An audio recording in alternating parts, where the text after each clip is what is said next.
India's got લેટન્ટના એક શોની અંદર સમય રૈનાએ એક ગેસ્ટને બોલાવેલા રણવીર અલાહાબાદિયા અને બીજા યુટ્યુબર હતા. એની અંદર અશ્લીલ ભાષાનો પ્રયોગ કરવામાં આવ્યો. નમસ્કાર. ભારતના જાણીતા સ્ટેન્ડઅપ કોમેડિયન અને યુટ્યુબર સમય રૈના હમણાં છેલ્લા કેટલાક દિવસોથી ભારે વિવાદમાં છે, કારણ કે ઇન્ડિયાઝ ગોટ લેટન્ટના એક શોની અંદર સમય રૈનાએ એક ગેસ્ટને બોલાવેલા રણવીર અલાહાબાદિયા અને બીજા યુટ્યુબર હતા.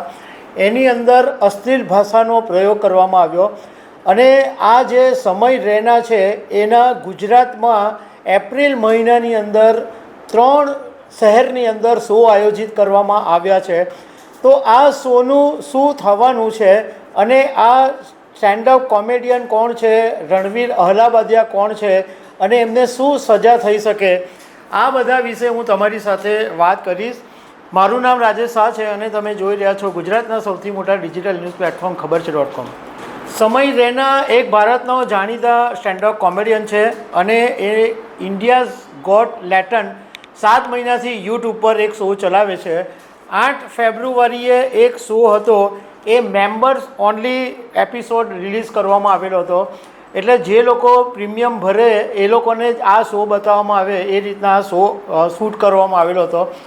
હવે આ શોની અંદર સમય રૈના હતો, પોડકાસ્ટર રણવીર અલાહાબાદિયા હતો, યુટ્યુબર આશિષ અંચલાની, કોમેડિયન જસપ્રીતસિંહ અને યુટ્યુબર અપૂર્વા મખીજા.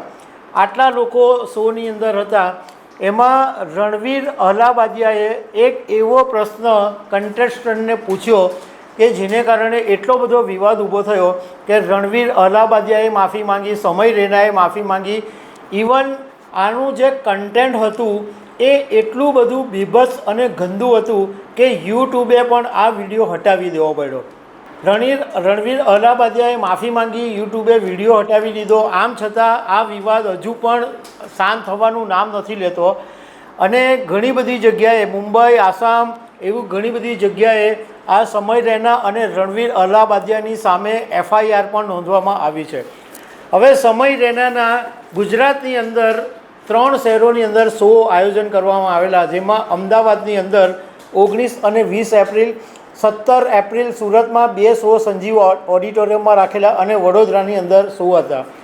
હવે આ બાબતે અમે જાણકારી મેળવી અને સુરતમાં અમે સંજીવ કુમાર ઓડિટોરિયમમાં ફોન કરીને પૂછ્યું આ સમય રૈનાના શો વિશે. તો અમને જાણવા મળ્યું કે સમય રૈનાની જે ટીમ છે એણે ગુજરાતના બધા જ શો રદ કરી દીધા છે.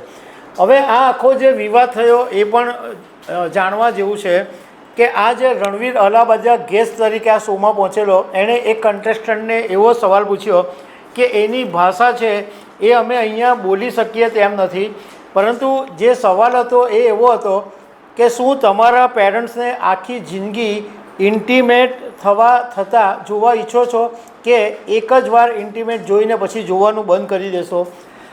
આ સિવાય યુટ્યુબર અપૂર્વા મખીજાએ પણ જે વાત કરી છે એ અહીંયા હું બોલી શકું તેમ નથી, એટલી અશ્લીલ ભાષાની અંદર આ વાતો કરવામાં આવેલી છે. હવે આ જે યુટ્યુબર રણવીર અલાહાબાદિયા વિશે હું તમારી સાથે પહેલાં વાત કરું તો રણવીર પોતે યુટ્યુબર અને પોડકાસ્ટ ચલાવે છે અને એ ઘણા બધા સેલિબ્રિટીઝના એણે ઇન્ટરવ્યૂ કરેલા છે અને એની પોતાની 7 યુટ્યુબ ચેનલ છે અને 1.20 કરોડ ફોલોઅર્સ છે અને દર મહિને 35 લાખ રૂપિયાની કમાણી કરે છે. આ રણવીરની અત્યારે જે નેટવર્ક છે એ લગભગ 60 કરોડ રૂપિયા છે.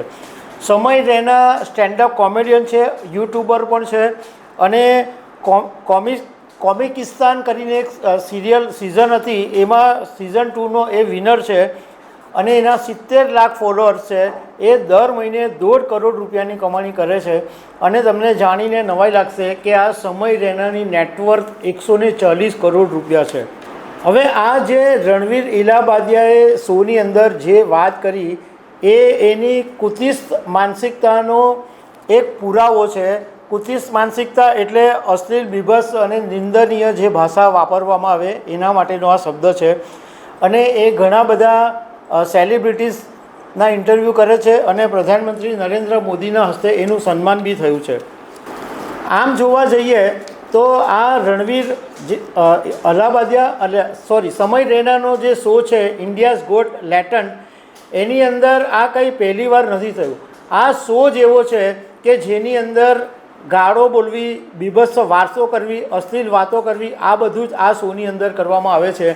અને નવાઈની વાત એ છે કે ઘણા જે નાના નાના બાળકો હોય છે 12-15 વર્ષના, એ બાળકો આ સમય રૈનાના ફેન છે અને એના શો રેગ્યુલર જોવાવાળા પણ બાળકો છે.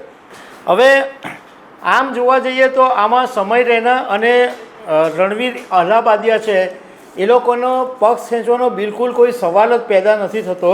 એમણે જે કર્યું છે એ તો ખોટું જ છે, પરંતુ ભારતની અંદર સોશિયલ મીડિયા ઇન્ફ્લુઅન્સરો, રીલ મેકરો, વેબ સિરીઝની અંદર જે કન્ટેન્ટ આવે છે, ટીવી ચેનલો જે બોલે છે, એને કારણે 1000 ગણી ગંદકી ફેલાય છે અને ઝેર આ લોકો રીતસરનો ફેલાવે છે. એટલે આ આખું જે સોશિયલ મીડિયાનું જે નેગેટિવ પાર્ટ છે એ આ છે કે કન્ટેન્ટ ઉપર કોઈ કંટ્રોલ નથી હોતો અને એને કારણે આ બધા લોકો જે છે એ બેફામ દવારા કરતા રહે છે. તો દર્શક મિત્રો, આવી અનેક વાતો સાથે અમે તમને મળતા રહીશું. Thank you very much.